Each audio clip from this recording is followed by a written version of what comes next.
they trying? You turn this light on? Uncle Frank. Good afternoon, family. How you guys doing today, man? We have another episode that's gonna be interesting. We're gonna bounce around a little bit, but so much is happening in the arena. So much is happening in the world. So much is happening in our country that we got to get out here and discuss it, man. We got to talk about these real stories, these real situations outside in the real world. I'm Uncle Frank, man. Um, we're gonna talk a little bit. We're gonna love on each other as usual. And I'm gonna let the guys introduce themselves because we got a special guest that I want to introduce you guys to. So Uncle Lou, take off, man. Hey man, what's up, y'all? Welcome to Unks and OGs Worldwide Podcast. Man, I'm very interested, eager to hear what our guest speaker has to say tonight. I'm gonna sit back, take in the intel, the information, and hopefully I learn something tonight. So yeah, let's go. All right, y'all already know what it is. Mr. P back in here as usual. Hey, glad to have this special guest here. I got a lot of questions. I'm like, this is a volatile topic that we discussed among ourselves, and it's been going on for 2 weeks. So we're glad to have somebody who come in there and try to give us some guidance on some of the things based on his expertise. So I'm looking forward to it. All right. Family, I want to introduce you guys to somebody, man, I call Big Rob, man. I've been knowing him for a very, very long time.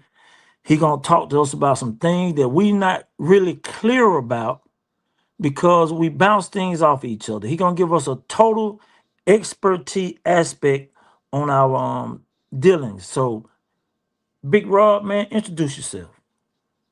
What's up, family? My name is Rob from North Carolina. I'm glad to be here. Looking forward to the conversation. I appreciate the invite. Oh, yes, sir. Yes, sir. So, Hold on, Frank, before you get started, is Big Rob, is he an uncle OG or he a big bro? He look kind of young now. He ain't as old as you now. That motherfucker is old enough. He just look young. Well, we got to ask him, Rob, are you gotta consider bounce that yourself off an uncle him. OG? I go with OG, man. Okay, OG. Okay, so fellas, All man, right. we got that established. We just gotta get straight to the meat and potatoes, man.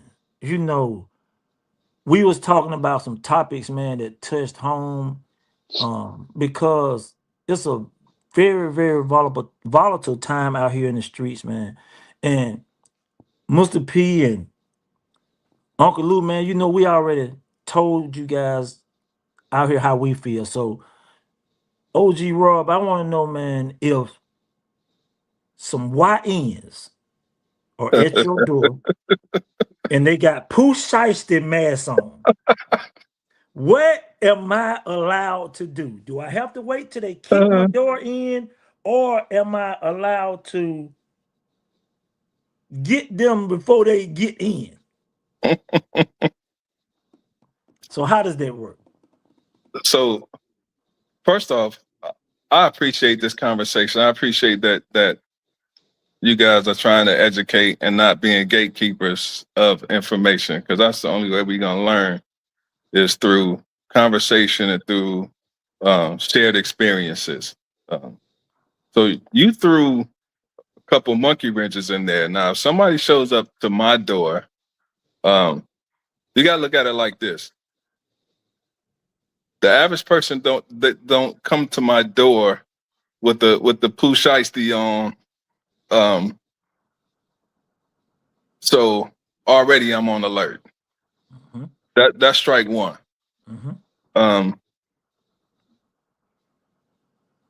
Do you have to wait for somebody to do something to you? It's what you're able to articulate. What are you feeling in that moment? What did your experience tell you? What did what you seeing tell you? What did what you seeing make you feel?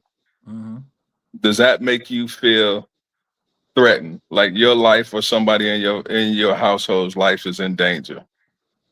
Okay. But for me personally, in that situation, I'm not just going to react immediately. I'm going to assess that a little bit more. So the next step is they trying to knock your door down, and it's multiple. And So now that's different. each one of Once them you is messed up, and it's multiple, and they beat. if you try to knock my door down, then you're gonna get what you asked for. Mm-hmm. Then I have to protect myself. Then I feel like my life is in danger because Okay. the average person isn't trying to knock my door down. Okay. Okay. Yeah, So- then you just shown a different level of threat. Yeah. So it's all about the threat. Right. Because what if that same person was like right now, it's where I'm at, it's like 30-something degrees outside. Mm-hmm. But if that person got a shiesty on because it's cold. Mm-hmm. So that does add another level to it. But they beating on my door and they put their finger over my Ring camera. No, then that's something again. You can articulate the fact that they're doing something outside the norm. Because a welcome guest at my door is not going to cover up my peephole. They're going to be happy for me to see who it is. All right. You know, So- they're taking steps to you cover up my peephole, you cover up my Ring camera. You taking steps to conceal who you are. Mm-hmm. So does that add to my ability to pull the ratchet out? That adds to your feeling that they're a threat to you or your family. Okay. You in your home, you can pull your ratchet out anytime you want to. You in your house. Okay. So do they in order for me to use that tool, do they got to get on the other side of the door where I can't control the situation, or am I allowed to handle them on the porch? It depends Through the door. on it depends on that situation. Like you cover up my door, my peephole, you cover up my camera, you start kicking at my door trying to kick it in. I'm not waiting for you to come inside. You're not getting inside. You're not crossing my threshold. Okay. Because I can imagine your situation up there, because you say y'all don't uphold, stand your ground. Well, we got stand your ground and no retreat. So we don't have to take a step backwards. Do you kind of understand what I'm saying? Yeah, I get it. Okay. And we got something down here called the castle doctrine. And they're right, Paulos, what we talked about Yeah. last. So Yeah. that's your home. We was trying to figure out if we got stand your ground in the castle doctrine, am I allowed to handle my business in my front yard, or do I have to handle my business on the inside of the house? Because at the door is the front yard. That's not inside the house. So let me back that up just a little bit, because you might have stand your ground, but do you have benefit of the doubt? You also got to look at who's going to be judging what occurred. Mhm. See, now I'm not sure that. Let me interject real quick, because you said something that I guess me and Vincent have been going back about. You said I had to articulate, I guess basically like the threat or how I felt that. Right.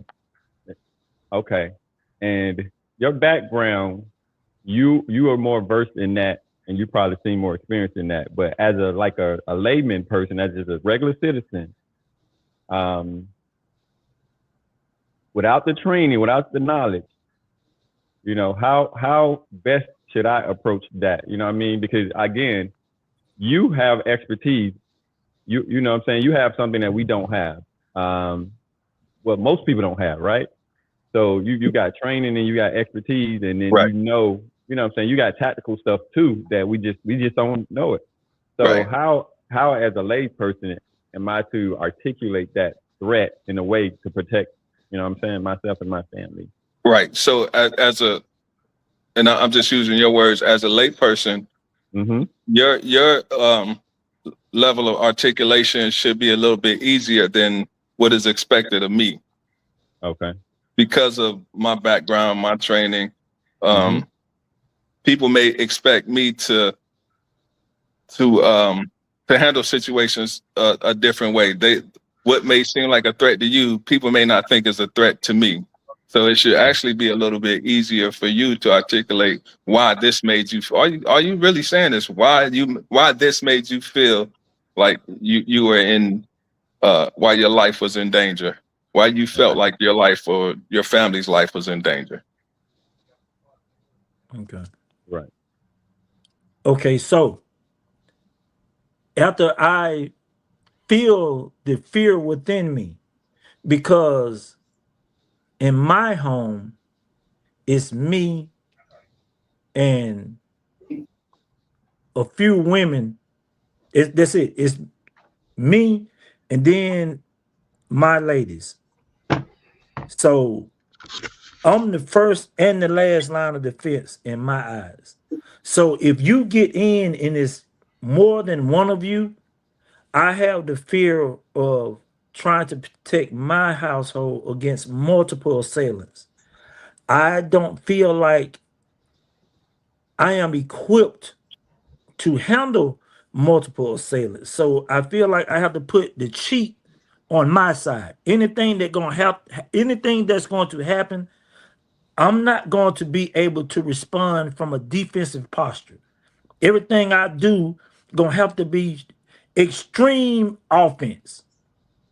So we was told that if I got a 12 gauge shotgun, I have to put a warning shot in it first, and then I can load it with all kind of books, triple R butt, single R butt, whatever I have in it.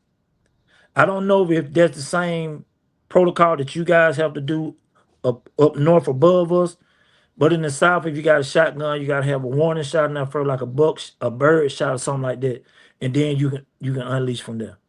I'm not putting any warning, nothing in any of my firearms. My Because brother. if I'm using it, it's because I need to use it. I Okay. don't do warning shots. I don't pull for nothing. If it's go time, it's go time. But Okay. go time is only to protect myself or my family or somebody else. Okay. Okay.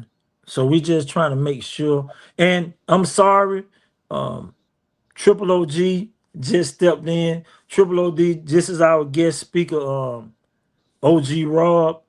And he giving us a lesson on some of the things that we've been talking about that we can clear up some issues, because we got a couple guys that like to do this without some clarity, and we letting him come in to clear it up. So if you have any questions, bro, please jump in, man. He here. This is what he's here for, so that he can help us get a clear cut understanding. So introduce yourself.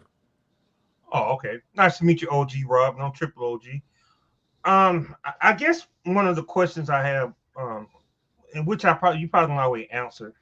I heard, just say for instance, if I catch somebody doing something in my yard, right? Just say if I catch a little youngin, of course I just can't shoot them, but I heard now, just say I get into it with somebody and I subdue them, but is it true or not that I can't use my gun to keep them there until I call the cops? Because somebody told me that's keeping somebody hostage. Because I heard it's not such a necessary thing they call citizen arrest no more. Because if I sit there and hold my gun on them, they're gonna pretty much say I'm holding them hostage. Is that true? I guess I'm being more clariful, more like and I know you can't shoot nobody for just breaking the window in your car, but just say about they break in my car and they break my window and they about to steal some, so I catch them, I pin them down and I'm holding them, but I heard I cannot hold them at gunpoint. I just want to know, is that true or not? It's not a citizen's arrest, but That's hard to say because I don't know what the laws are where you are. I'm gonna put myself in that situation. If I'm protecting myself or my property, most likely will I be armed? Yes.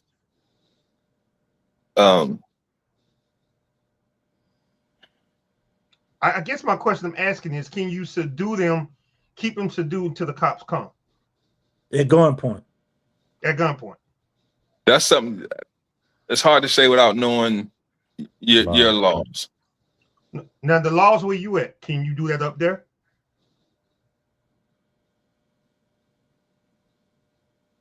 Yeah, I don't think that'll constitute kidnapping up here. But can you hold them at gunpoint though? Not kidnapping, but But they say, if you hold them against their will, toward this kidnapping, that's what he's saying. yeah, that's the question I'm asking. Yeah. Yeah. No, because that wouldn't apply here. So you can hold them. Yeah, so because Tori is kind of like me and Paulos. We're on the smaller side. So if the guy wiggle Hey, loose speak for and take yourself. off I ain't running, small, brother. Speak for man, you yourself. ain't ninja. Ninja, you the smallest. Hey, don't get him the wrong. Look now. Hold on. And Tori ain't small in the belly, so I'm sorry, Rob.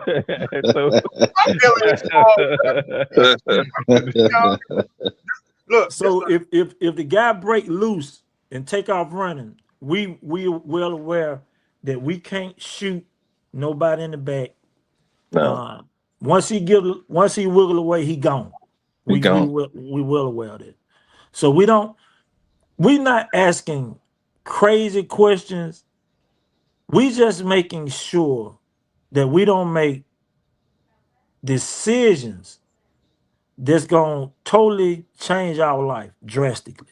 Well, but once you introduce a gun into a situation, regardless of what it is, there's a potential of changing somebody's life, whether it's yours or the people that's committing these crimes. And you got to ask yourself whether this property, this thing, this stuff that can be replaced is worth introducing a gun into that situation.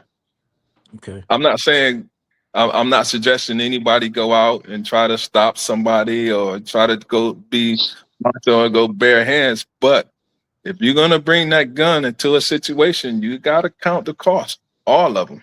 Mm-hmm. But I guess my thing is, I guess when I'm asking you to do them, we know most likely somebody robbing in your neighborhood, breaking in people's house or your cars. It's been an ongoing thing. So if I catch that person, even if I catch them in my house, the law still, I'm just asking, the law still say I can't subdue them there. So do I take some handcuffs and put them on? Because I'm still subduing them there with a gun. That's still unlawful to keeping somebody there. So you basically saying I can't do nothing once they run off.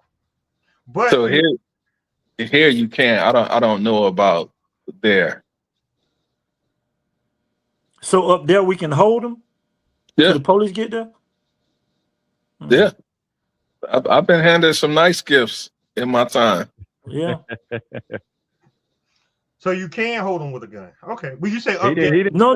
He did not say that. He did not say that. He said up didn't there. say that. Stop trying to put stuff how Hey, you let's want put it to this. be. Hold on, let's put this up here.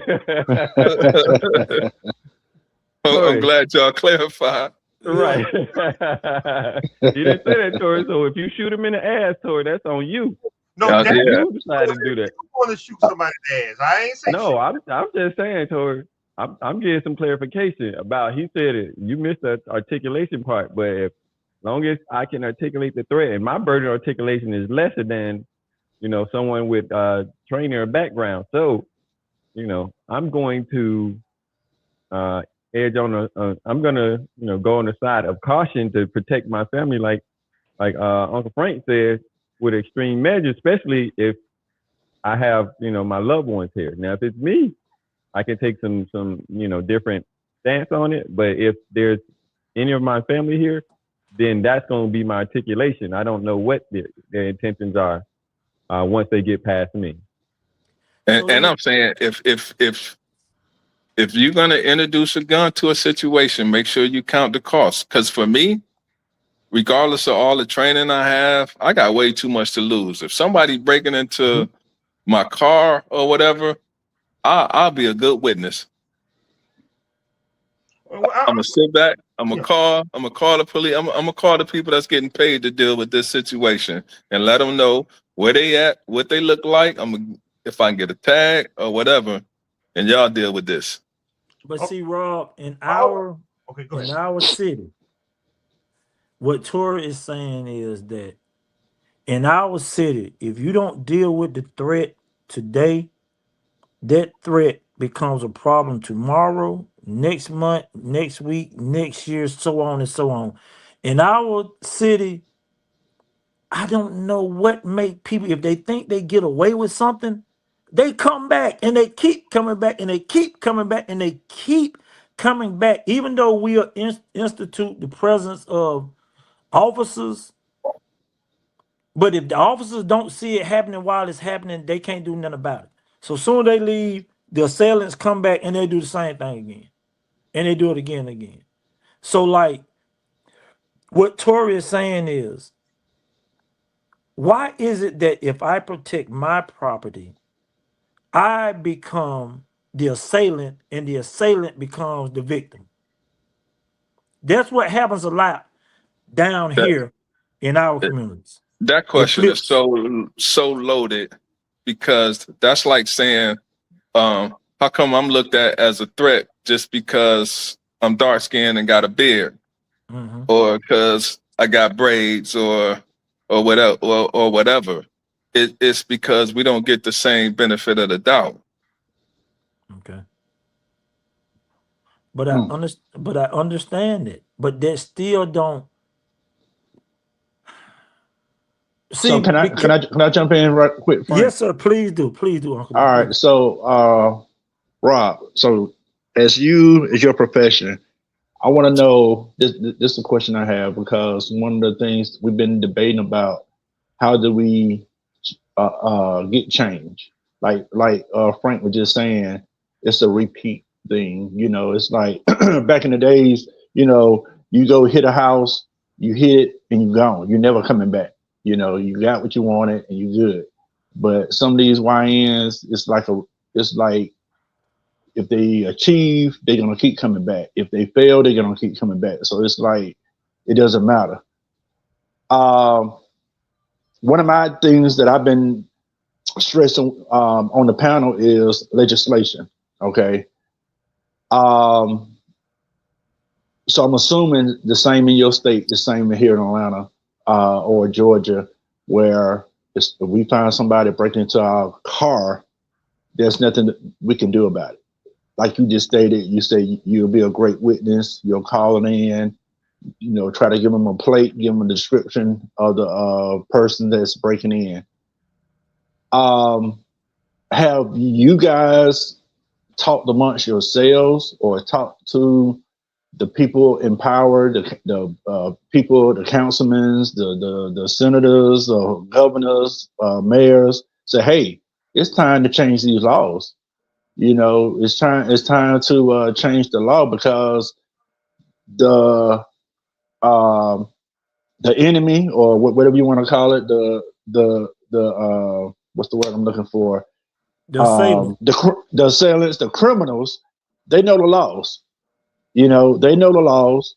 They study the laws. They know they can break in a car, 10 cars, and nothing is supposed to happen to them. Okay. They're not supposed to be shot upon. They know they can come on the front porch, kick in the door, kick on the door, or if there's a package at my front door, I can get it. And if I'm running away, if I hear noise in the house, I can run away. And that homeowner, or if you live in an apartment, you're not supposed to open up that door and fire upon me. So again, they know the law, but they may take a week off, 2 weeks off, a month off, but they're coming back. Why is it the laws haven't changed and it's 2026?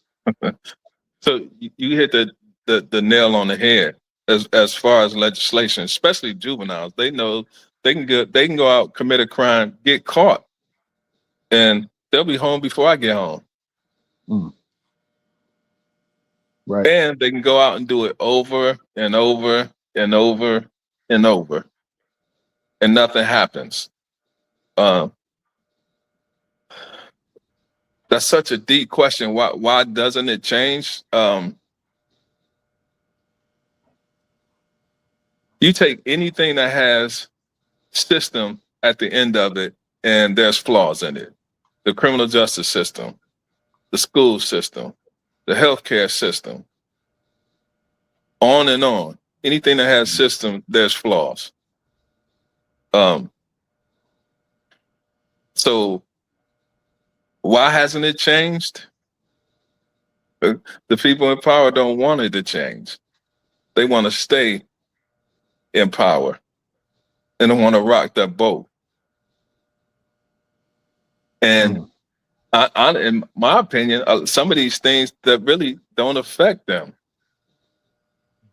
Okay. Okay. And I get what you're saying. I got to interject in there right to what Lewis is saying. So I know the key thing we keep talking about is they in our car. And I understand cars are just material things. You know, we're going to get more cars here and that, you know, they could come a dime a dozen. But I know holding people. I mean, y'all laughing, but Hold on. Cuz, let me say something to you, Rob. But Tori, it seemed like for a whole month, every week somebody was breaking in his car. I get it. Oh, it has happened to me twice. And I call them on camera. You get what I'm saying? So, and I guess I'm not more worried about the car thing, because it is, like you say. And I know you said, you know, if they break in the car, we just walk away. But here's my next question for you, Rob.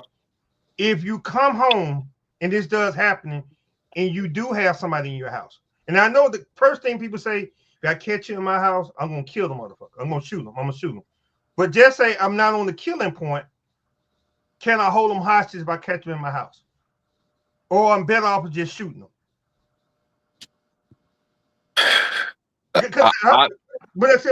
For me. But I see the key thing people always say, if I catch a motherfucker in my house, I'm going to kill him.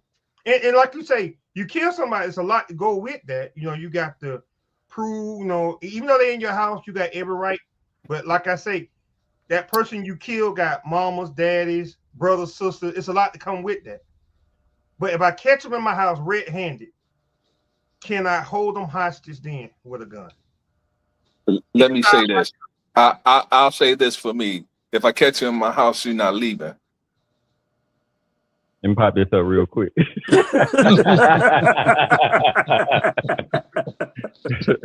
Hey, I support that message. But I'm just speaking logical, y'all. We say that we're gonna kill somebody we catch in the house. Yeah, you do that, y'all. But do you know the ramification come with that? You know, yeah, somebody dead. And everybody's not built like that. People use that. People say, well, I'll do this, I'll do that, I'll shoot somebody, I'll kill someone. Not everybody built for that. And people have to understand that as well. But I can safely articulate feeling like my life is in jeopardy or somebody is inside my home. Okay. Well, you know, and there's a lot that can happen with that. You can come home and catch an old lady, got another dude up in there. You get what I'm coming from? You know that's something totally different. Paulo, put that up there, Paulo. Put that thing up there. I mean, you know, you can say he's strained in your house, but your old lady invited him in there. So that's different. Yeah. Because then they didn't break in; they were let in. Right, they were invited. Right.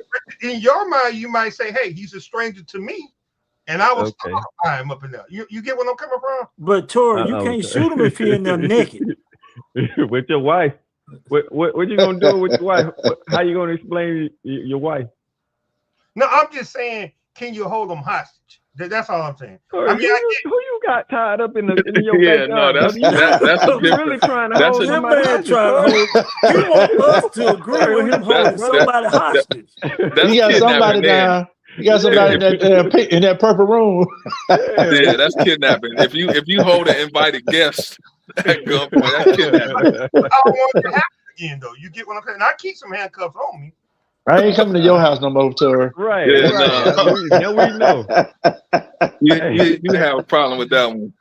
hey, Tori gonna be that Pulp Fiction dude gonna have you in the basement. Oh You gonna just hide up in the basement, It ain't oiling you up, boy. I'm just saying, man. But no, I guess to the point where I'm not saying yes, you come to my house, yeah, we are gonna take care of the thing. But I'm just saying my first choice is not to really kill somebody. I don't want to be put in that situation because taking a life is very serious. It's easy to pull that trigger, but it's a lot of ramifications that come with that. 100%. Yeah, absolutely, Tori. I don't think anybody wanted to be in that situation. So that's why we're having this conversation to know that, okay, in the event that I am, put in that situation, at least I have some idea of, what I can and cannot do, or some boundaries, some guidelines, because I know as men, we've all thought about that, because I don't know about y'all, but every night when I shut my house down, I go check my doors. Yes, I sir. make sure everything locked, what I'm saying, before I hit that alarm button. Because once I do that, Right. hey, if I ain't expecting you, you're not, you know what I'm saying? I'm not expecting you. I'm trying to figure out what you're doing here.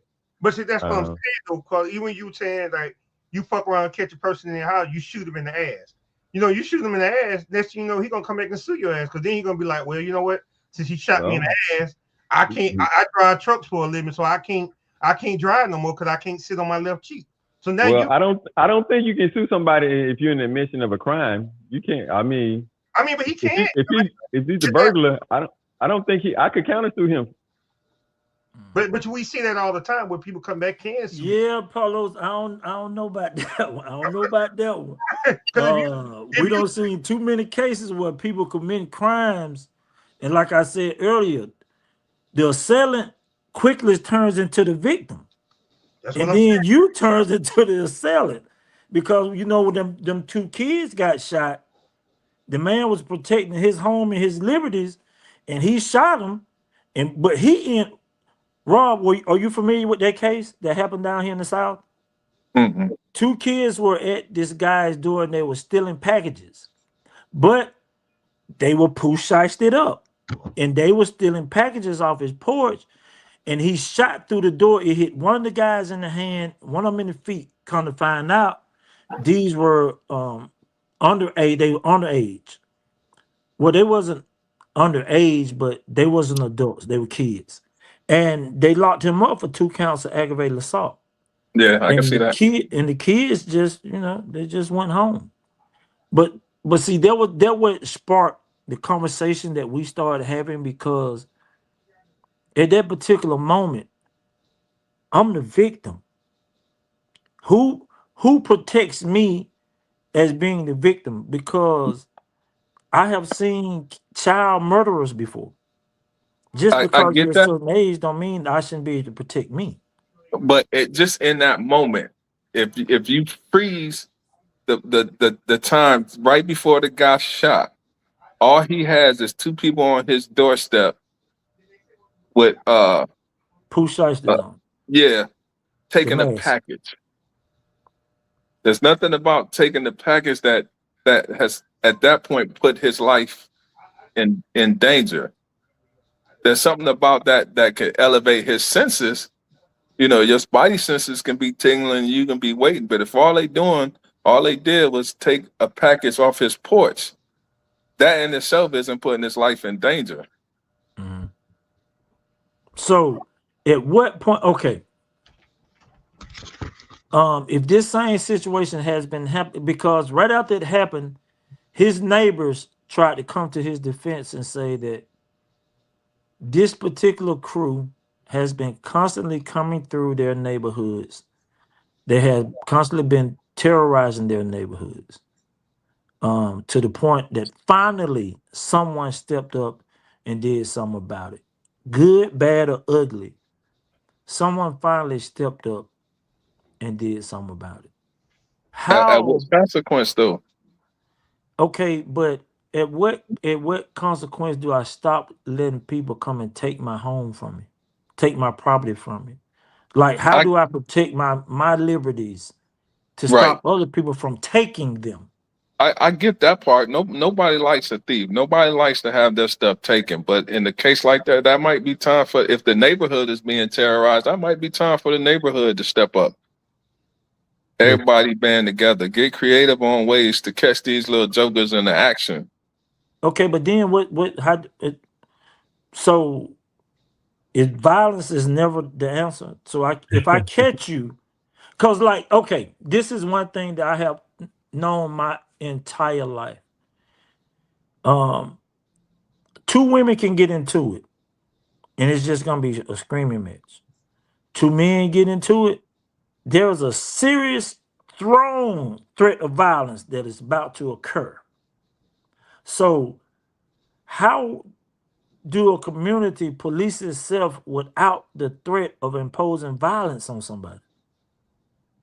Somebody gonna have to jump out there and say, hey, if you go over there in Uncle Frank neighborhood, Uncle Frank gonna shoot your ass.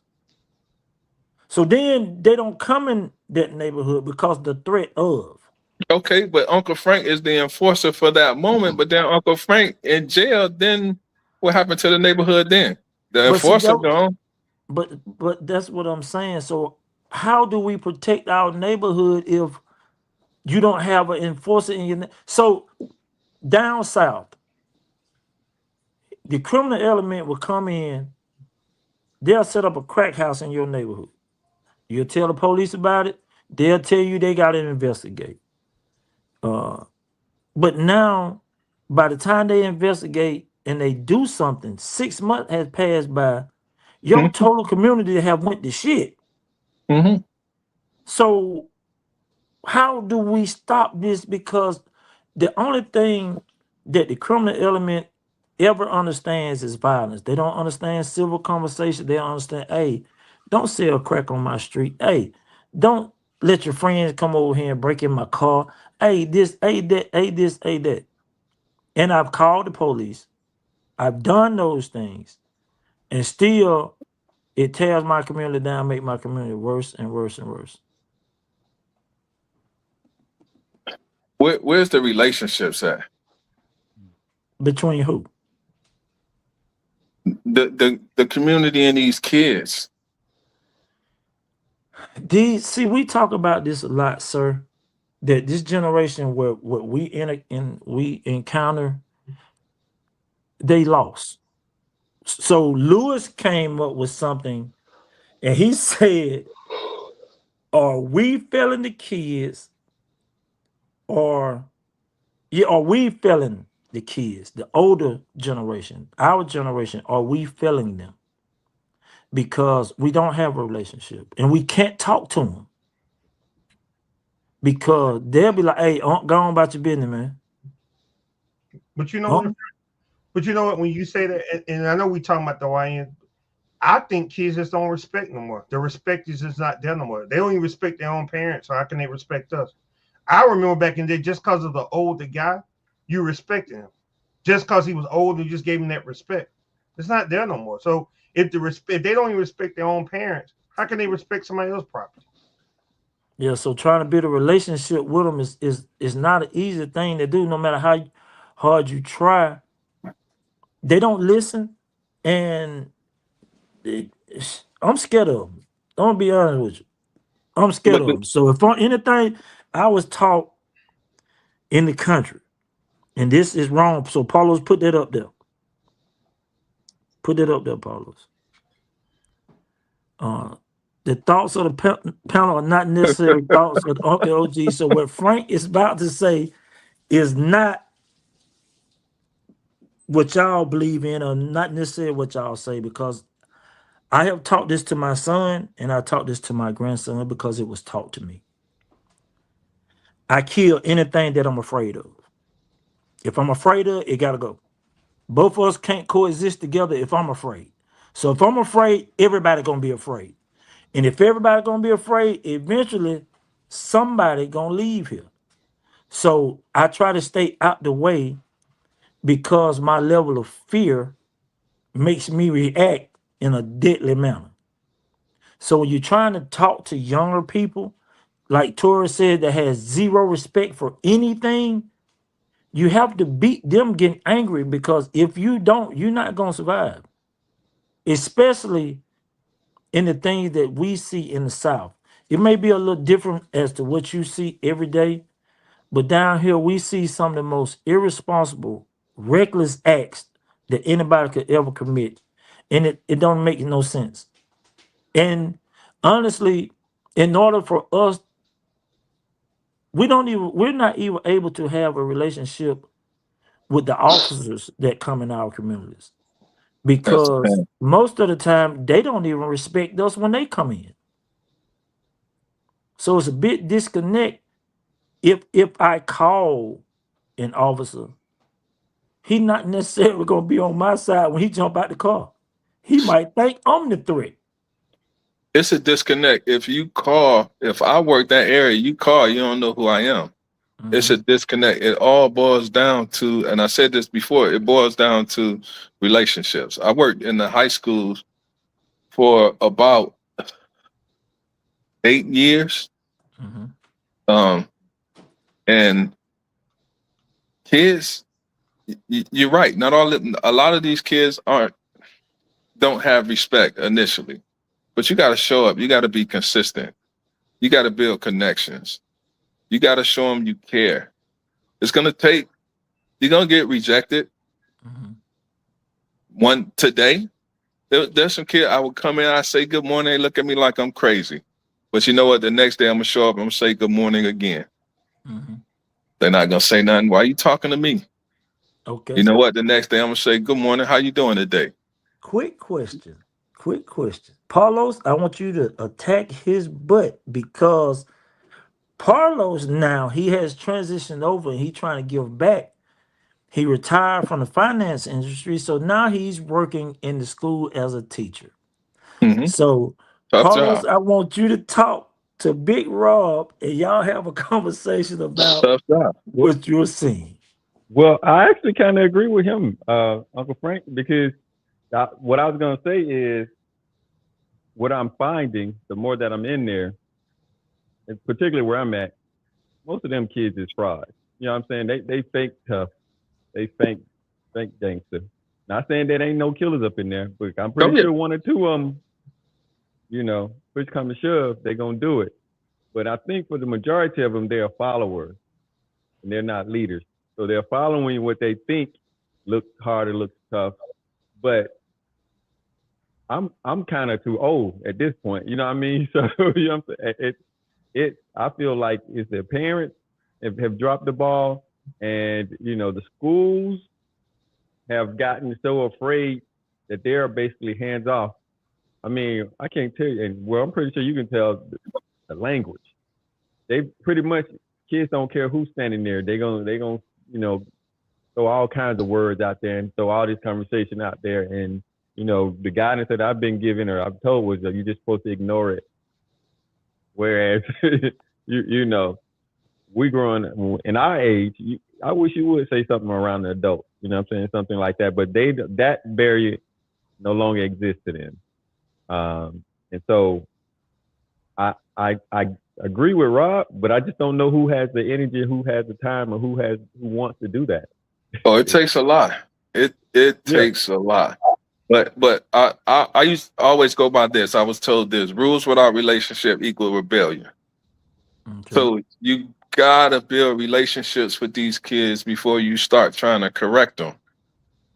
And sometimes it's tough to stand there. You standing there, and these kids are cussing right in front of you.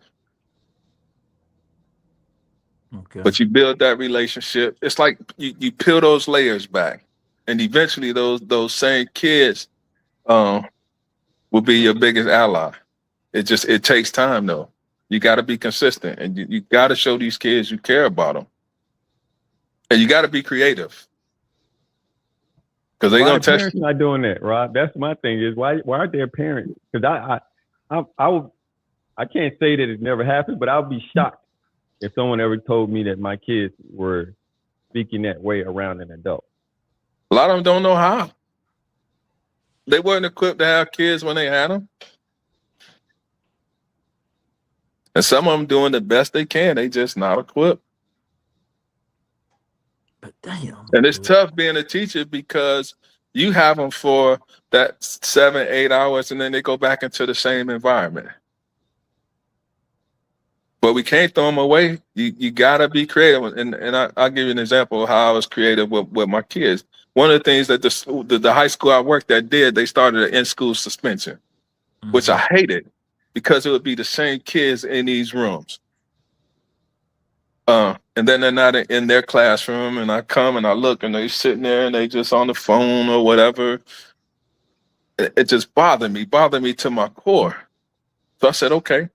I got with my assistant principal. There was another assistant principal at the school who I would play ball with, and I knew he could hoop.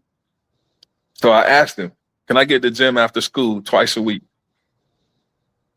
So we can do an after school open gym with the caveat: if you were in school suspension, you can't come play ball." Slowly, the numbers started to fade of these kids going into in-school suspension because they didn't want to miss the after-school run. Got to be creative. You got to invest in these kids. But this is the thing with that. Now, when you go to the schools now, the teachers look so young. They basically look like the kids. Yeah. So it But you know, black don't crack, Frank. Well, no, it's the older teachers are leaving because they're tired. Because because they tired. Again, there's a gap. There's a gap in the generation. So no, those young teachers that are come in, particularly the black women, they don't have no problem. So they come in, you know, they get their kids straight.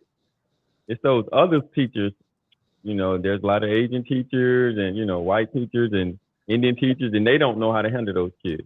They're the ones who just kind of like wash their hands of them, and they kind of let them do what they do. And then, of course, you know, there's not many, but the black male teachers typically don't have too many issues at all as well.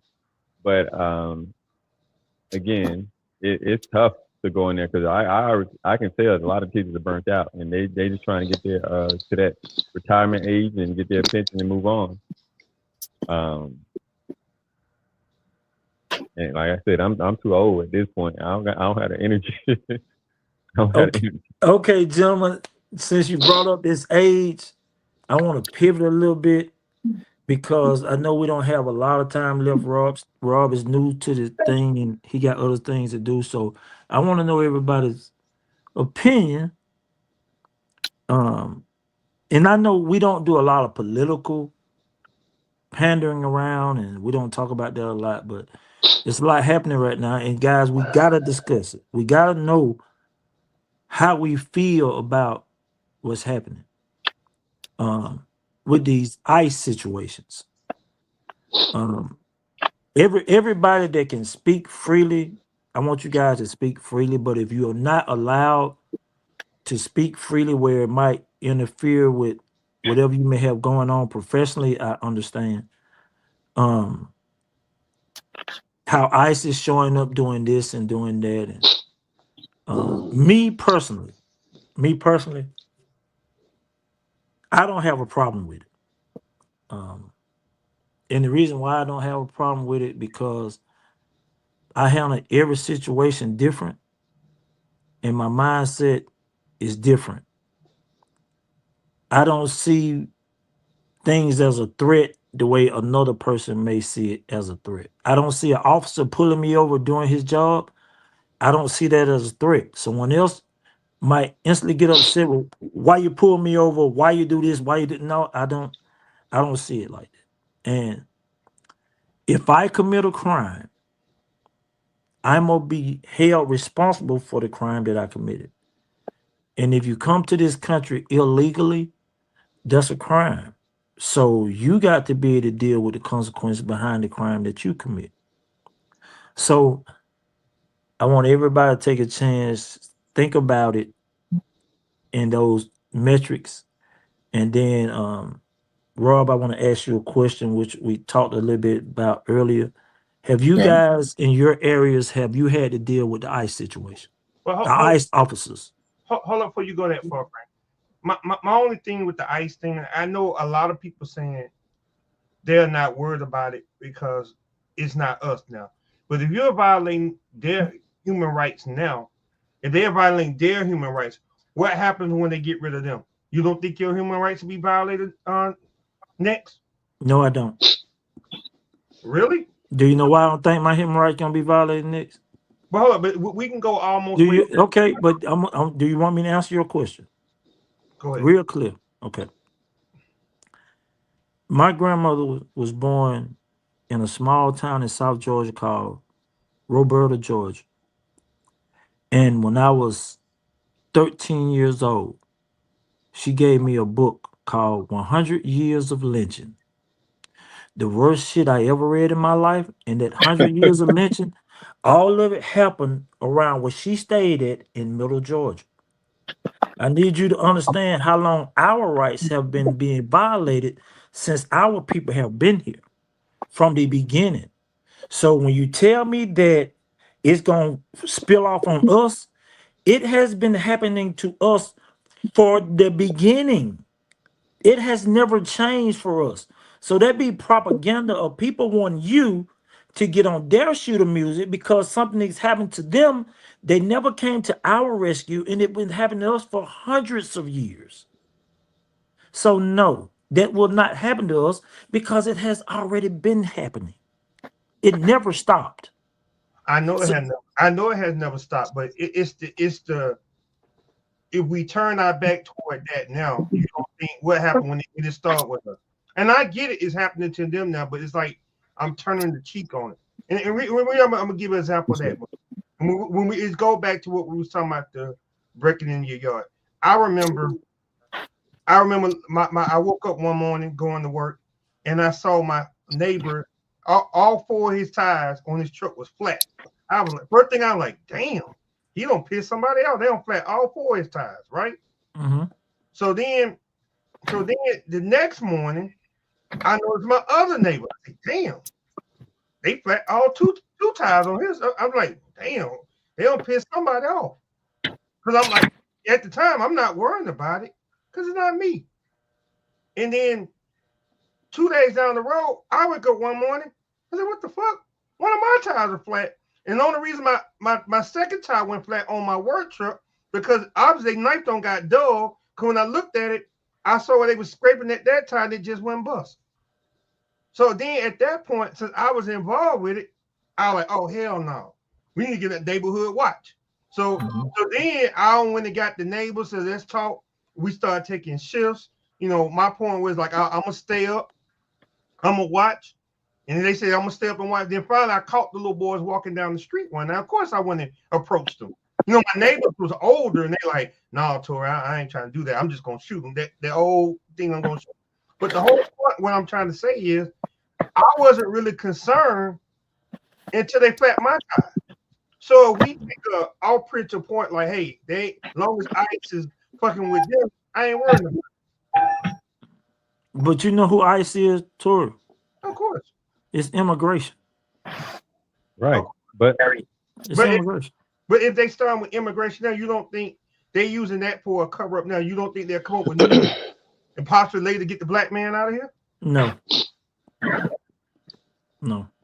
no, well, I don't think it's targeted at black people particularly, but I think it's a way they're using it to muddy the waters in terms of citizenship.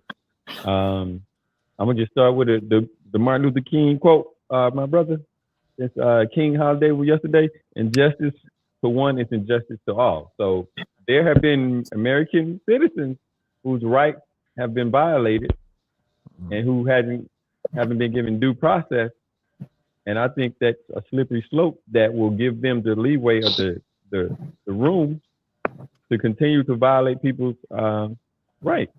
So that's my only concern with it. Again, they're not trained enough to know who's a citizen just by looking at them or just by an accent. There has to be some other due diligence or some further steps to determine someone's citizenship. And I shouldn't have to walk around proving I'm a citizen of the United States because that, that's violating my constitutional right. That Constitution thing that we supposed to live by. That's my only thing, Frank. Regardless of what they do, whatever they say, I need to be clear on my rights, and they need to be clear on the rights as an American citizen, or for anyone as a matter in this country who's given due process. Due process is the fundamental of all that, our laws and stuff. So if you don't give me due process and you just kind of just snatching people up and throwing them in jail or arresting them, that is not due process. Well, I understand, gentlemen. I understand. But like I said, man, everybody has their own opinion about how this works, and we're gonna let our resident guest just tell us what he's hearing in his neck of the woods, and how if I call and I want to lay down a complaint because my rights have been violated, are they taking those seriously? On ICE or just on? Yes, on in ICE. general? If I'm being violated by an ICE agent and I call to make a complaint, is my complaint taken seriously, or is it just brushed off? So it's layers to that. You got to understand, ICE is a federal law enforcement agency. So if you call your local law enforcement officer to file a complaint on a federal officer, most likely they're going to send you to their supervision. So it just basically falls on deaf ear. Not saying that. I'm just saying I don't have that authority to investigate a complaint on. Okay. And then another thing too, Frank, if they just grabbing people, take my name for instance. My name is Vontori Manuel. But if you look at my last name, so a lot of times they think my first name is Manuel. So if anything, they just going by my name. If they just say, oh, Vontori Manuel or Vontori Manuel or Manuel Vontori, they can snatch my ass. Just because okay, and at that point, you now open your. Now I'm trying to prove my citizenship. At that point, you open your mouth, and as soon as he hear the tone that are coming out your mouth, he gonna know you're a country ninja from South somewhere, and he gonna instantly leave you alone.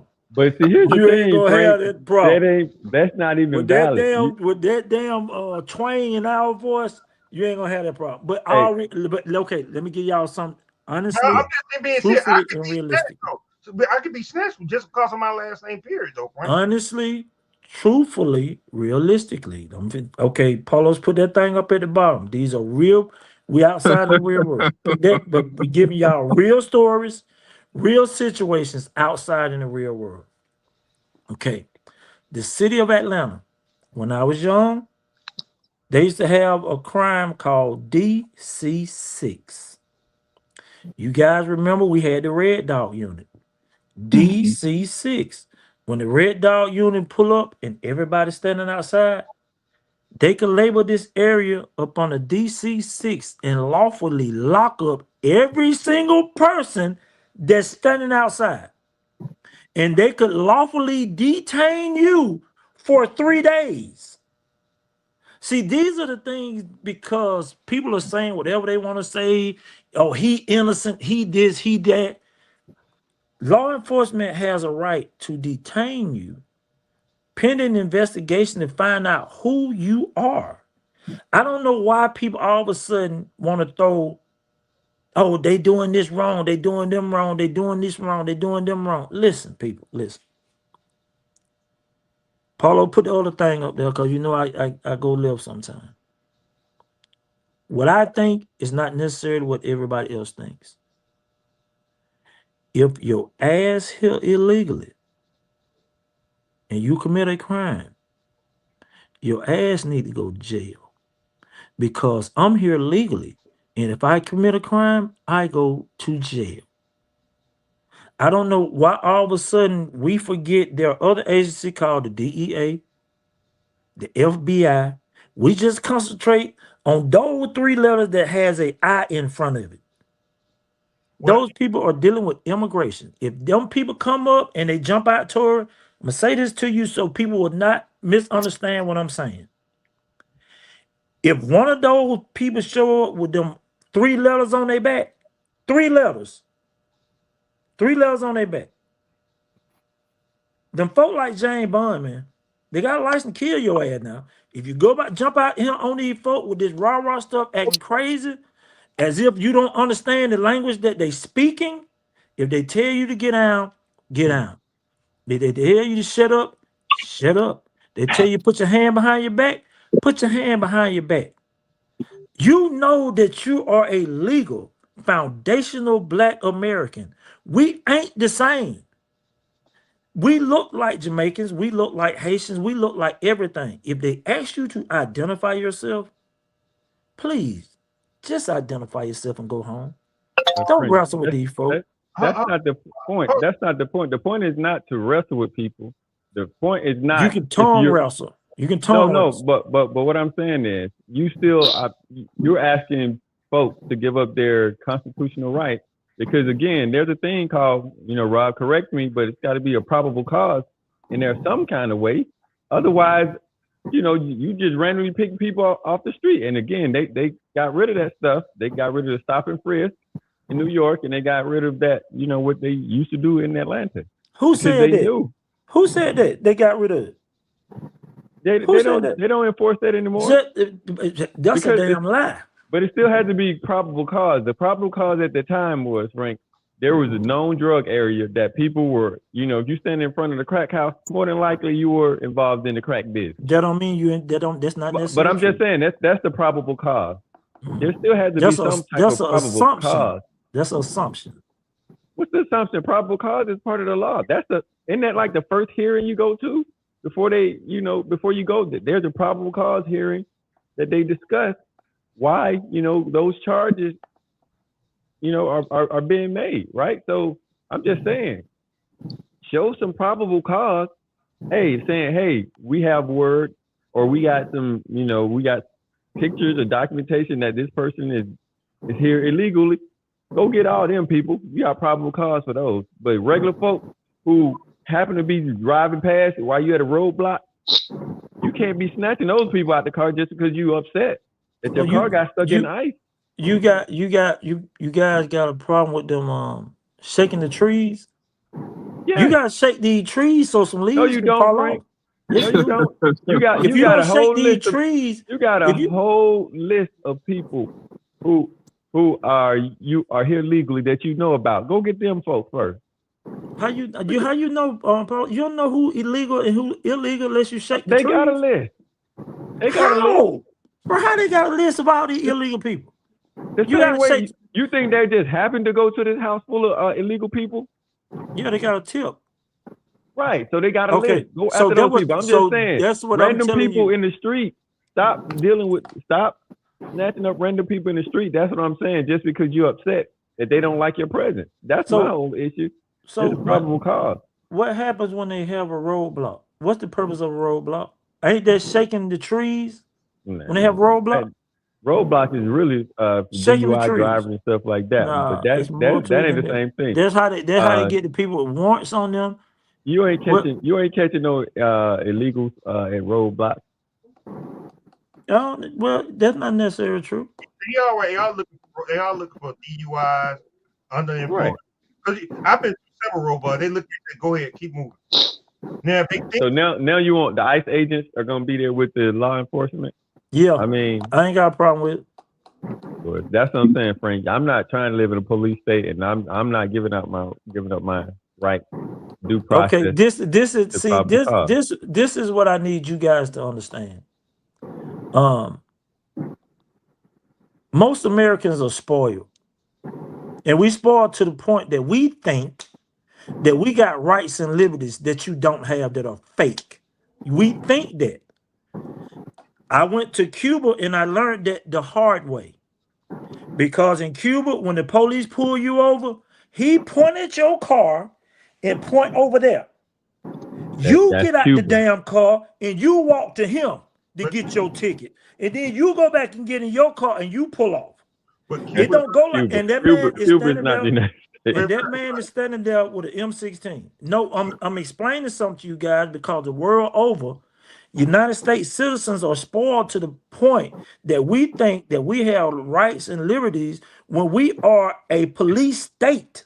It's called the We Constitution, got crime. Frank. We don't think it. We do. It's the constant. It's our inalienable And right. how many times? How Because many y'all times? allowing it, huh? How many times are the Constitution folded and bent to fit the needs of who it need to fit? That's the We correction. sitting up here thinking that we got all these rights. We got this, we got that, we got this, we got that. This is the problem. Think about you in your community. Let them people worry about them in their community. I am a foundational Black American. I am not no damn African American, period. I ain't no Asian American. I'm not no Mexican American. I'm not none of that bullshit. That shit does not apply to me. And if you guys don't know this, let me be the first person to tell you. A foundational Black American is one of the only people in the United States that cannot be deported. You can't be deported to nowhere. Everyone else can be deported to the origin of their family. You cannot. So when these people be telling y'all that your rights are next or you are next, I don't never hear nobody telling the Asians that the shit, if they don't come and help them, they next. I don't hear none of those things. It's only us that they want us to come help everybody, and then nobody ever comes to help us. ICE is not my problem. My problem is them YNs outside. it's not your problem now, but who said it won't be? It ain't gonna never be my problem. Immigration has never been my problem, and immigration has never been your problem. You are making this your problem. You guys are interjecting. It's ignoring of the Constitution, which is you the problem. guys are injecting yourself in a problem that you do not have. We're not injecting anything, Frank, because I'm just saying we have this conversation because, again, constitutional rights, and you can say that they're fake rights, but without that, you will still be out in that field. We basically we are. We don't change nothing. We don't change nothing. Different. We don't change Master, nothing. you see my hue, and you see your hue. I'll be in the house. You been outside. You'll be outside. You ain't light enough, Ninja. Ninja, you'll be out there next to me, and you won't have all. And your head look like me, Lewis, and Rob. Y'all be don't knock that shit off. I'll be in the house. You be out there in them fields, and Rob be one of them bucks back up in there. But see, so I'm just saying, brother. I'm just saying that at some point we can't just ignore. Again, we can't put our head in the sand because my issue is the Constitution and the rights and those are the things I'm going to stand on because, again, I know when push comes to shove, individually, there's a bunch of people who don't mind infringing upon my rights to life, liberty, and the pursuit of happiness. I know that there's people out there who want to go back to the way it was so they can infringe upon my right to do all those things. So that's what I'm saying. I'm taking a stand on that point to make sure that don't come this way. Again, I'm not saying. So you basically saying that if an illegal immigrant and they're in search of illegal immigrants, you think that's infringing on your constitutional rights because they question you in the process of them doing their job? If they don't have probable cause, yeah. Well, if I ain't got no senoritas in my house cleaning up, if I'm just driving through, if you don't have probable cause. If my probable cause is I'm looking for someone, so I'm going to throw up a roadblock and I'm going to question everybody. But that ain't enough probable cause, right? That's illegal. Yeah, but I was telling you, just hold on to it, Rob, is that illegal? Is what illegal? Without probable cause. But if I throw up a roadblock and search everybody, that means that I'm not just singling out nobody. I'm not infringing on one person's civil liberties. I'm doing my job to check everybody. But I ain't got to help you in doing that job, Frank. That's my point. If you well met, Well, No, you I know, know. hold on. It's ask Rob. Rob, why do most cops put up roadblocks? So different places have different rules on that. Here where I'm at, Frank hit it. As long as you're not, uh, as long as you're doing all and not trying to separate or looking for one particular person, or as long as it's for a legit reason, you're doing all of them. everybody, But let me everybody. add this, because I heard a lot of valid points. Um, Especially when you talk about the Constitution. Unfortunately, a lot of times it's up to the interpretation, and people interpret things the way to their own advantage. You look at the Bible. You may go to one church and hear one interpretation, and go to another one the same day and get a whole another different interpretation. People make it fit their beliefs and what works for them. So unfortunately, you go to one place and they interpret the law one way and treat people a certain way, and then you go somewhere else and they interpret it the same way. They interpret it a different way. That's like stop and frisk in New York. On its face, it may have been a good idea, but the way they were interpreting it and utilizing it was horrible. So, like in April, it'll be 29 years in my profession. And there's places in my state where I don't feel comfortable going because of the culture of the agency, because of the way they interpret the law. It's not for me. Well, that's pretty much everywhere. There's some places in Yeah. in Atlanta that I wouldn't even go to, just Yep. because we say we prove. There's certain areas I wouldn't go to. And I say that just to say that it don't matter what your profession is. We're not immune to that as well. So y'all know what he telling y'all. Leave them folk the hell alone. Ain't nobody While bothering them folks, while Frank. they kicking their ass, get your ass out the way. Let them kick ass. The only hold up, Frank. The only thing Frank. The only thing I agree with you. Yeah, deport them, and you say put them in jail. I don't put them in jail here. Send them motherfucker back home. You gotta put them in jail somewhere. No. You put them in jail here. I'm responsible for it. My tax money have to pay to feed them motherfuckers every day. So if you're gonna get them, deport them back to their country. Don't put them in our jails. Okay, so Frank, let me ask you this question: what's your tolerance for error? What you mean? How many American citizens have to be illegally detained or rights violated till you think it's too much? Is it 10%, 15%, 30%? Is there a number? Is there a percentage? Okay, let me say this to you. All right. My son, I'm about to buy him a car. I had a conversation with him. I said, don't ever have nobody in the back seat of your car because of the foolishness that kids do. And that scares the officer behind you.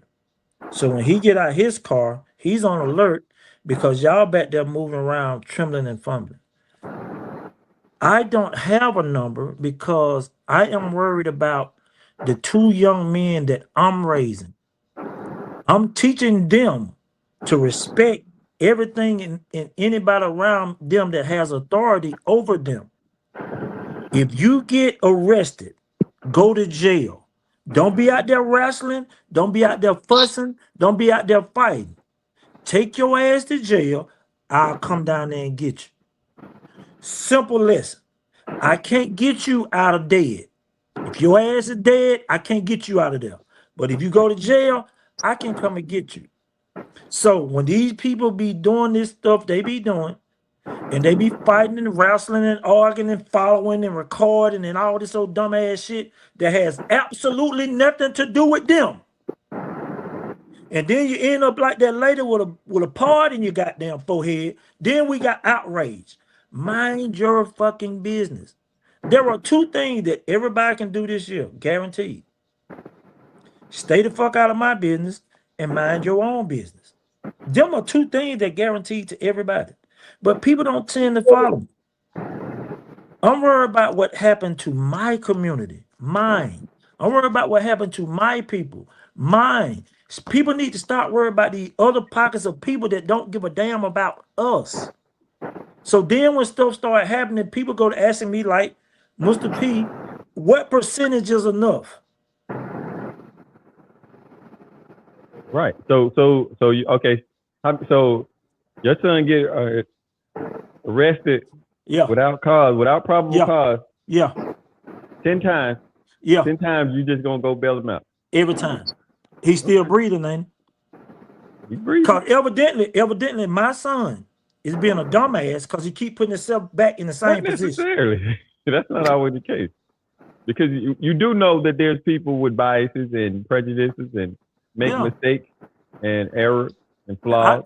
That's I why I do. say, what's your margin of error? Because mistakes are going to happen. Just like Rod was saying, any system, there's going to be He got mistakes and flaws errors. in it. He got So I'm flaws just in it. saying, what's your margin of error for a system? Well, my marginal error for a system is how much ever they need to get accomplished what they're trying to get accomplished. That's my margin. How much So ever they need if it is costs you fine with me. $2,000 every time your son get arrested, that's 20 racks, and it is what it is. Yeah, if he living, yeah, I pay them 20,000. I'd rather pay them 20,000 to get him out of jail than 20,000 to bury him. So we talking about even with your rights being violated, it can affect your livelihood. Can you know that you even the fact you said they can detain you for 40 hours? Some jobs, I wish, no, I'm just I saying, wish, some jobs I are wish, not tolerable that you get locked up. I wish, I really do wish that my people would grow the hell up. Our rights have been violated ever since we've been kids. And So now now all we of a just gonna sudden, keep bending over, Tor? now I all of mean, a sudden, Frank, no, now all of a you sudden we handing the concerned. Vaseline? Now all of a sudden we concerned about our rights because it's affecting someone else. We want to throw ourselves No, in the fight this with ain't all other of a people. sudden. This ain't all of a sudden. This has always been a thing. Okay, This ain't take all of a yourself sudden. out. Take yourself out the equation. Take yourself out the equation. Because just because your last name is Manuel and your first name is Parlos does not mean you guys are Hispanic. That does not mean that. It does not. So if an officer pulls up and he asks you for your documents and you look at him and say documents and busts out laughing and give him your ID. When you bust out, see, this is the thing. I'm gonna tell you guys that happened to me because I didn't tell y'all this. Lewis, you remember the other day when we left the game? I didn't tell you and Tori this. When I left, the police pulled me over. Time I left grown and sexy, the police pulled me over. I was on Highway 85 on the way home. The police pulled me over. So I seen two officers parked in a parking lot. It's a police behind me. It's two officers parked in the parking lot. I purposely went in the parking lot and parked next to the two officers that were sitting there talking to themselves. The officer behind me, when he got out of the car and walked up and tapped on my window, he bust out laughing. I said, "What you laughing for?" He said, "I know why you pulled over here." And I said, "You damn sure right. Because if anything finna jump off, you finna have to do it in front of them. And I don't think everybody's ready to lose their job today on the kind of bullshit that you might be on.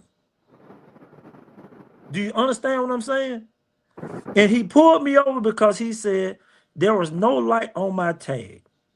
And I said, "Bro, is you for real?" He said, "Yeah." I said, "How in the hell am I supposed to know there ain't no light on my tag?"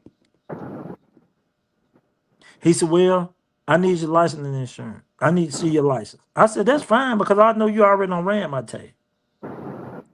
He ran my license, came back. He gave my license back. So we sitting up there laughing. I could have acted a goddamn fool. Instead of me having to deal with one officer, I would have had to deal with three. Stop making a big deal out of everything. Stop thinking everybody is messing with your rights. Stop thinking that everybody's trying to take you depending on the Constitution and all this old kind of shit. I'm not putting the same. myself in the best shape, the best position, so that I can go home to my family. I have had the unpleasure of having to deal with another agency that got 3 letters on their back. And they went bullshitting with me 2 seconds. So, gentlemen, I'm telling y'all, stop. Take a deep breath, stay calm, let these people do their job, let them go on about their business. If you give them people any kind of bullshit, they gonna respond way worse than what you think. Because they got that James Bond shit on their side. And I hope y'all know what that James Bond shit is. They got that right to kill. You fuck around and your ass gonna get buried. Or you can fuck around and go home, hug your old lady, tell her you love her. Those are options. Stop thinking everybody trying to infringe on our constitutional rights. Because most of us don't even know what the fuck they are anyway. And I'm just That's being true. But honest. in your scenario, we gotta be able to call a spade and say in that situation, I don't necessarily think he infringed upon your right, because if your tag light was out, your tag light is out. But we call a spade a spade. He's just doing some shitty police work. Hey man, He it going is for what it is. low hanging fruit. What are you investigating with on a light on a tag? Because you can still see the tag. Yeah, because his lights on the tail end of my Right, car. I know you can see it. right. So what is the that's just He's low trying to see if hanging you were fruit. drunk. He seen you leaving Yeah, grown folks. yeah, You know, yeah. you That know, and you instead That of ain't doing a proper investigation, but you going but for low no, hanging fruit. but no, cause we went well, he pulled me over it. That's like 15 miles away from where I was coming from.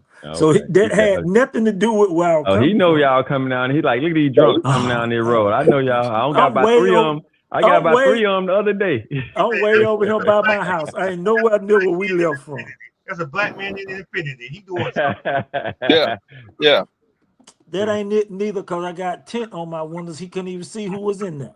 All right, so So all right, Frank. So I get that, brother. I'm not yes. saying that. I get that. Not to escalate a situation. Of course, I wouldn't advise anybody to do that. But I'm just saying, I think that this again, that my whole point is this is a slippery slope. That if you continue to give that leeway where my rights don't matter, or not to consider what my rights are, then you'll become some point where they're gonna infringe upon some right that matters to you. Like I said, the right to bear arms, which I know they'll never get rid of, but I'm just saying that's what we're talking about: the right to protect your family, the right to stand your ground. We need to have some clear Okay. lines and of where that stops. It Listen, has to okay. stop at some point. I'm gonna have a conversation with you guys. I was having a conversation a couple of months ago. I was up north visiting my daughter. I went to lunch with a couple guys. We sitting at the table eating lunch, and I'm just sitting back listening at these guys have a conversation. And all 3 of these guys are high-ranking officials and they professionals. And I'm sitting there listening at how they are being treated. I'm sitting up there listening at them saying how they are being viewed. And I could not believe it. So I want you guys to understand, us being on this level and these high-ranking officials being on this level, and how they were discussing the disparities and the injustice and the racism, it was amazing to me. But that just let me know that no matter what, how I look is going to always be viewed the same. So in my mind, if I sit around and I act like things have changed for the better, they may have just a little, but not to the fact that we can sit around and complain not the fact that we can sit around and say my civil liberties are being violated, my constitutional rights are being violated. We got to stop doing it, man. We got to start looking at the bigger play, which involves us. We got to start looking at the bigger play to see how we can better make our community. Rob said something a few minutes ago, guys, that you know that we don't really talk about the way we should. He said that we're not supposed to forget them. We're not supposed to just forget about them. We're not supposed to write them off. And you guys know this, but he may not. But I steal a lot.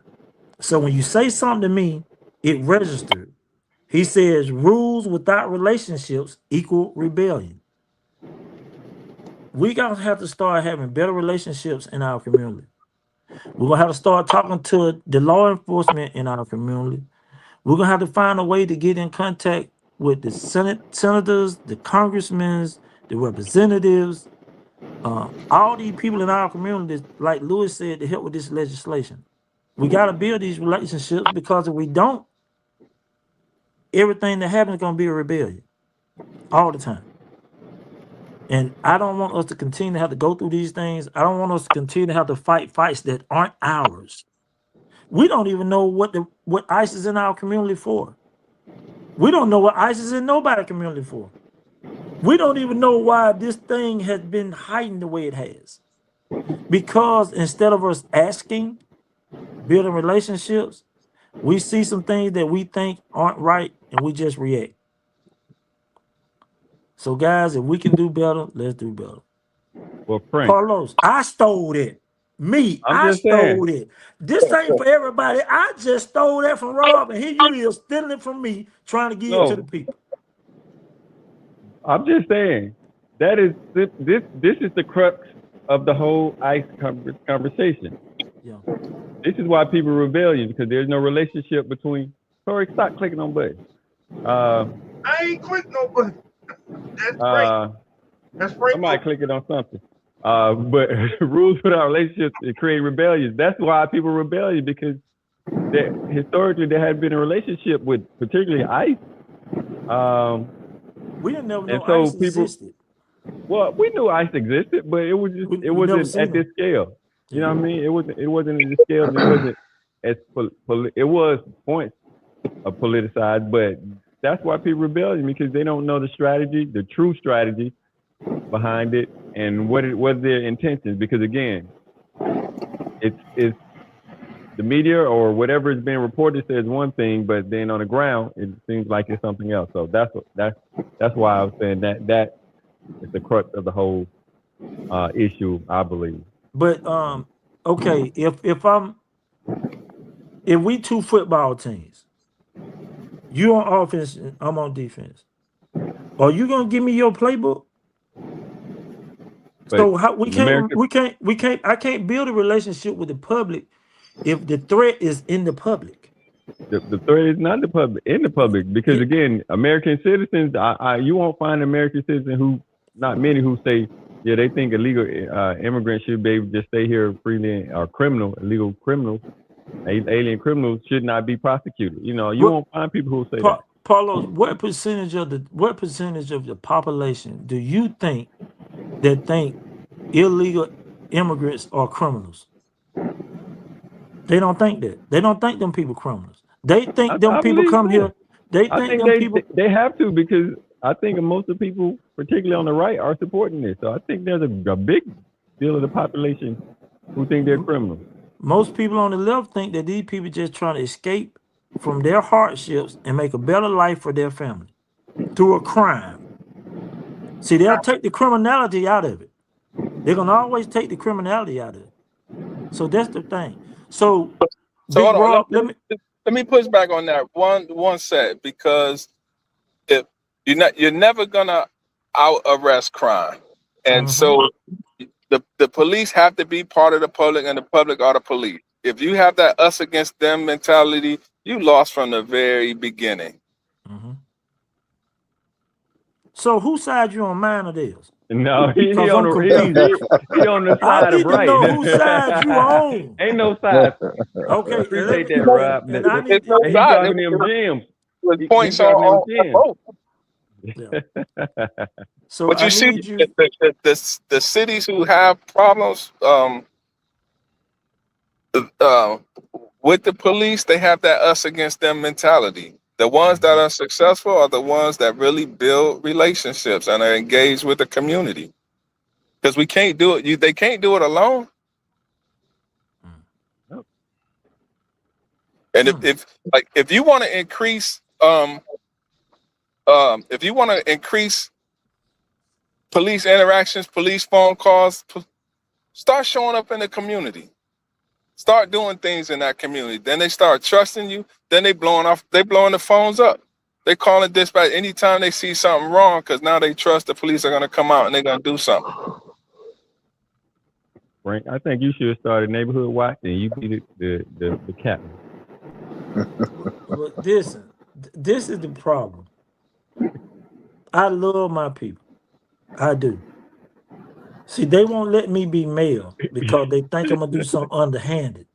But they need to let me be mayor and watch how quickly I change everything. And it ain't gonna take me long.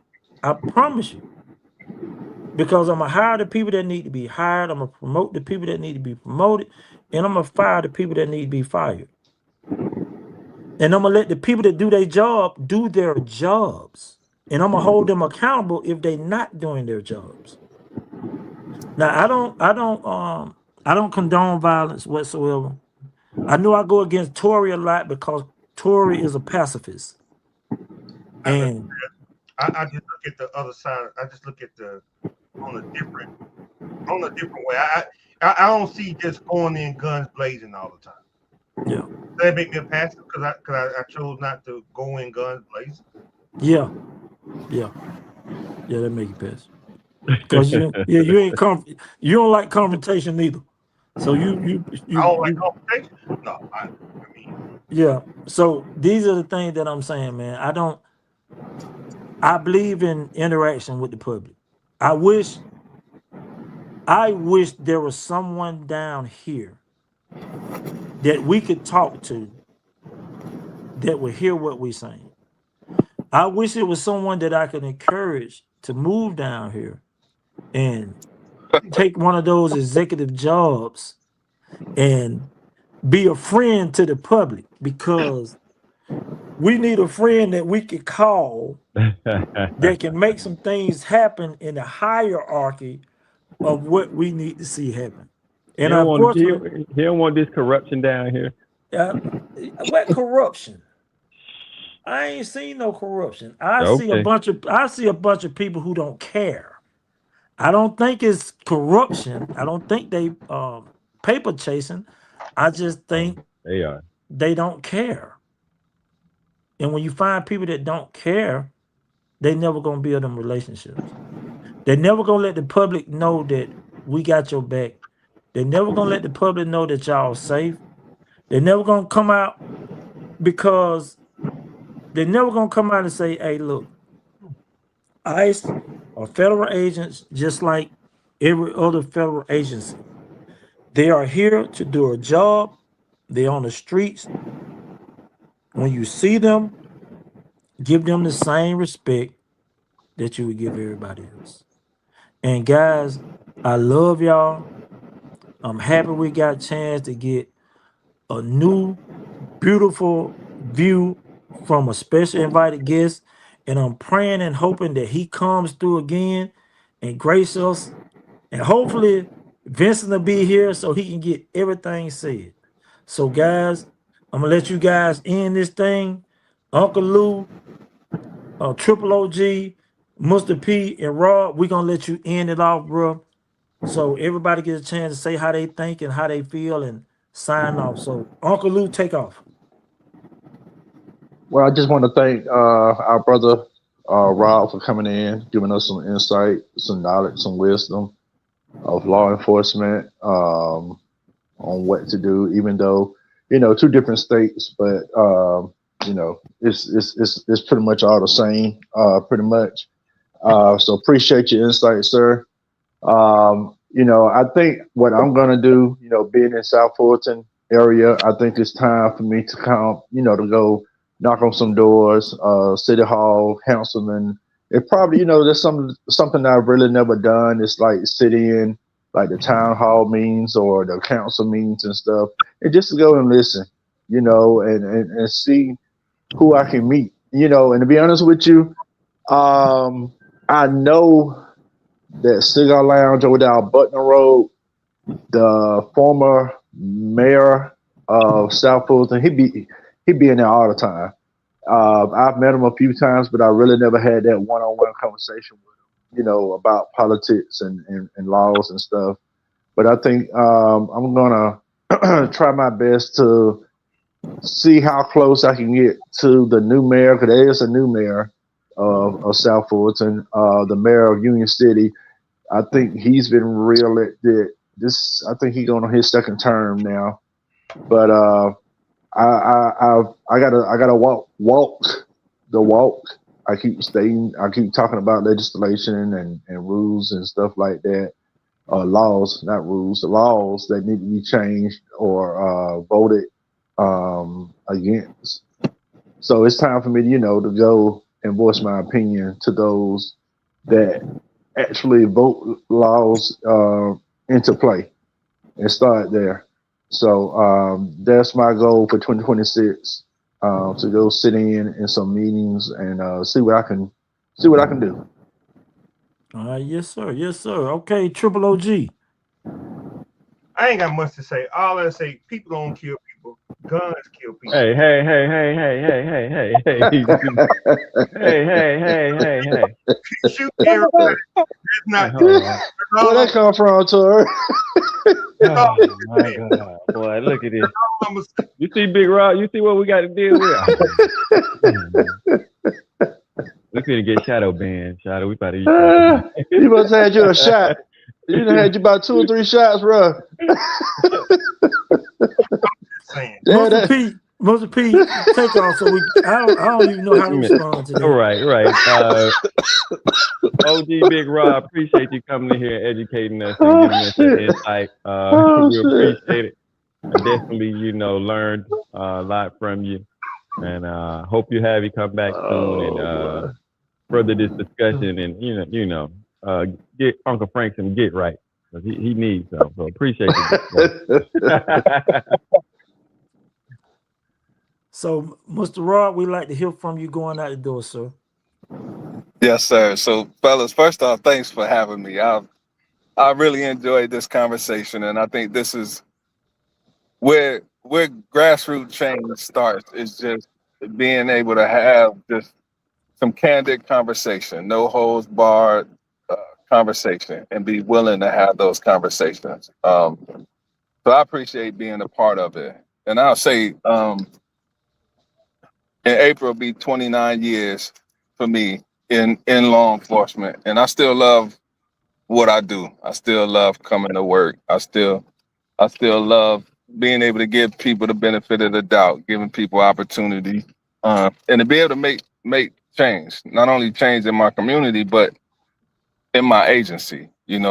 Over the years, I'm fortunate enough to work my way up through the ranks and to be able to be in a position of change. I consider myself a change agent. I'm in a position to be able to encourage, inspire, but also teach how to do this job the right way.